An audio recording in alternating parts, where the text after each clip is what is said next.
বান্দা যতক্ষণ নামাজে থাকে ততক্ষণ আল্লাহর পক্ষ থেকে একটা রহমতের ফেরেশতা ওনার মাথায় ছায়া হয়ে থাকে। বান্দা যখন কিয়ামে থাকে তখন তার জন্য আল্লাহর কাছে দোয়া করে, যখন রুকুতে যায় তখন তার জন্য আল্লাহর কাছে দোয়া করে, যখন বান্দা বলে সামি আল্লাহু লিমান হামিদা তখন রব্বানা লাকাল হামদ বলার সাথে সাথে ফেরেশতা বলে মওলা তোমার প্রশংসা করছে তোমার বান্দা, তুমি একটু কবুল করে নাও। বান্দা যখন সুবহান রাব্বিয়াল আযীম বলে তখন ফেরেশতা বলে মওলা তোমার প্রশংসা করছে আমি শুনছি। সুবহান রাব্বিয়াল আলা বলছে, ফেরেশতা বলে মওলা তোমার প্রশংসা করছে আমি শুনছি।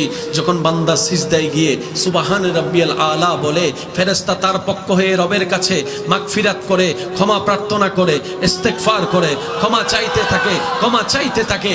আল্লাহ তাআলা ওই ফেরেশতার দোয়ার বদলতে ওই নামাজির গুনাহকে মাফ করে দিতে থাকেন। সুবহানাল্লাহ।